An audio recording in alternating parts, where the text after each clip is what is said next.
former Lieutenant Governor of the Commonwealth of Virginia, Republican, Bill Bolling.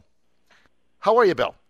Hey, John, I'm doing good. Happy March to you. Well, hopefully we're done with the snow and the ice, but Courtney is telling us there could be another storm on Thursday. When does this end? I hope that's not the case. I'm going to be in Hampton Roads on Wednesday, so as long as it doesn't hit on Wednesday, I'm happy. Well, I think you'll be all right on that. What are you doing in Tidewater on Wednesday? Well, I just got some business meetings. I'm back in the private sector and spending pretty much all my time just focused on growing our business in Virginia. We got some great clients of our firm down in Hampton Roads, and I'm going to be down there visiting with a few of them on Wednesday. All right, sounds outstanding. Let's go to ethics reform. We finally got it in Virginia, Mr. Lieutenant Governor, but you were very, very skeptical of it. Why? Well, we kind of got it. On a grading scale, I'd probably give the General Assembly a C in what they did on the issue of ethics reform. I think that the good news is that they got a bill passed. I wasn't really sure that was going to happen. It was the very last bill that the General Assembly passed before adjourning on Friday night. And I certainly don't want to poo-poo everything that they did. They lowered the gift limitations from $250 to $100. I thought that was good. They eliminated the distinction between tangible gifts and intangible gifts. I thought that was good. But still a lot of loopholes in this bill, John, and I'll give you a couple examples. First of all, a lot's been made about the fact that there's this $100 limit on gifts, but when you read the bill, that limitation only applies to registered lobbyists and people who employ registered lobbyists or so-called lobbyist principals. It doesn't apply to anybody else. So a guy like Johnny Williams could still lavish extraordinary gifts on members of the General Assembly as long as he wasn't a lobbyist or employing at the time lobbyists. So this is not a hard across-the-board limitation. It's a limitation, again, only targeted toward a very small group of people. Second, there was a lot of talk about the fact that in this bill, the General Assembly created an ethics council, and they did.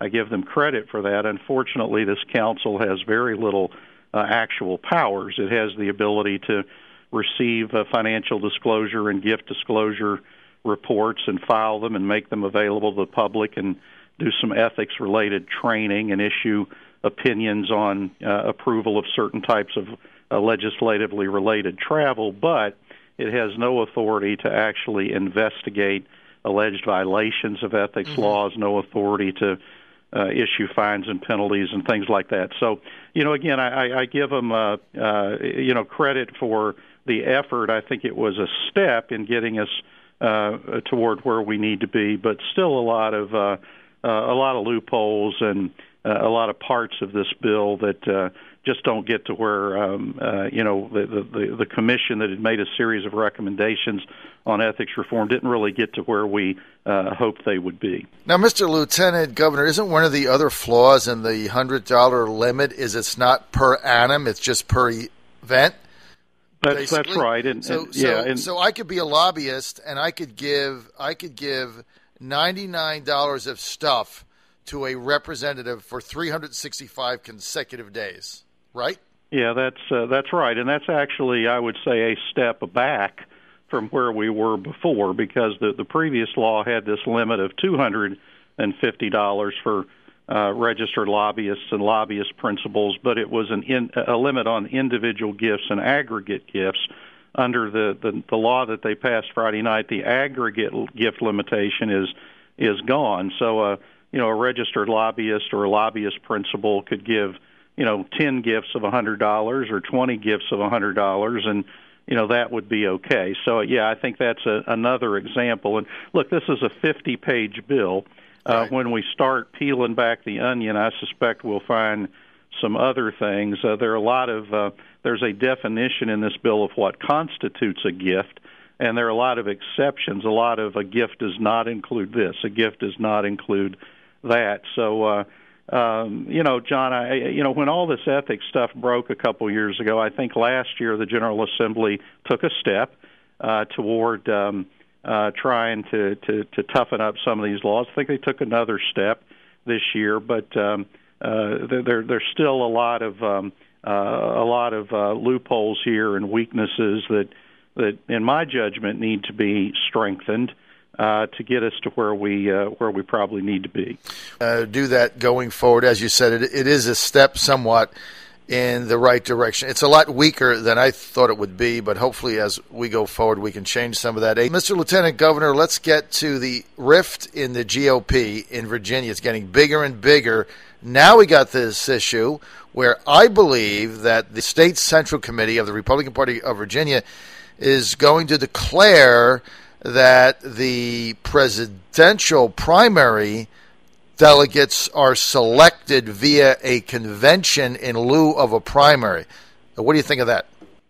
Well, I think it would be a huge mistake. The premise, John, from which I operate is that if we want to grow the Republican Party in Virginia over time, we have to broaden the base of the Republican Party. We have to become a party of inclusion, not a party of exclusion. If we never had another one of these closed party conventions in Virginia, I'd be happy.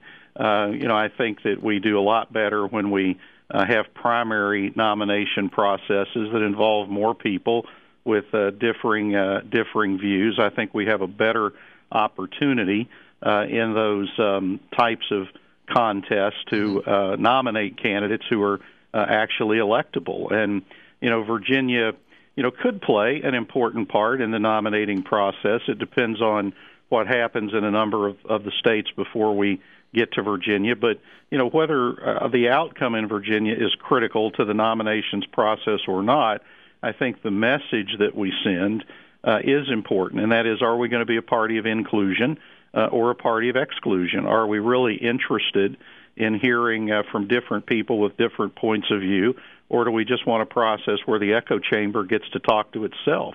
That's an important message, and I think it's an important message in saying to Virginians whether the Republican Party is really interested in broadening its base and reaching out to a broader cross-section of Virginia voters or not. So my hope is that the State Central Committee will not do that, but given the current composition of the State Central Committee, it certainly wouldn't surprise me if they did do that. But I think nominating our candidate for president in a closed party convention would be a mistake. Well, I think if I had to project it right now, based on the history of this state's Central Committee, I think that's what they're going to end up with. Mr. Lieutenant Governor, I know you're pressed for time. We've only got a minute. What does the Republican Party of Virginia have to do in order to bring all these disparate factions together and just stop the constant infighting? What has to happen? Well, it's hard, John, and I wish I had an answer to that, but I'm afraid that I don't. The fact is that you really have at least, and this is a generalization, but at least two primary divisions in the party today. One of which is what I've come to call more traditional Republicans, folks who were engaged in the Republican Party prior to, say, 2008 and 2009, and then a lot of new faces and new voices that have come into the party since then. I don't think we so much differ necessarily on policy. For example, I look at my friends in the Tea Party movement, and I pretty much agree with them on the conservative approach to public policy. I think what we really disagree on is the strategy and the tactics. And there are some within the party today who are very comfortable engaging just in the great ideological debates of the day, and that's not really what I'm interested in. I'm not to say those aren't important; they certainly are. But what I'm interested in is having a party that's a little more strategic in its orientation. It's really ultimately focused on being able to elect Republicans to public office so that we can lead our state. And these divisions are frankly deep and they're wide. And I wish I had an answer for how we bridge this gap, but certainly up until now, that answer has been elusive. Are we going to see a Bill Bolling for Virginia governor campaign in 2017? Well, look, right now I'm having a really good time being back in the private sector. I've been focused for the last year on growing our business, and we had a great year in 2014. 2015 is shaping up the same, and I'm really happy, John, doing what I'm doing right now, and then trying to be a voice for a more mainstream approach to politics and policy in Virginia. So, I would never say never. It's a long time between now and never, but I certainly don't have any current plans to get back into the elected political arena. And quite frankly, given the current direction of the party, I don't think that a more traditional Republican like me would stand much of a chance of getting nominated. So unless the direction of the party changes a lot, I think it's unlikely that I would do that. But we'll see what happens over the next couple of years. And again, I would never say never. I'll take that as a maybe. How about that? All right. Put me down as undecided. Undecided, right? We'll take that as a maybe. You want to thank former Lieutenant Governor of the Commonwealth, voice of reason, Bill Bolling, for being with us.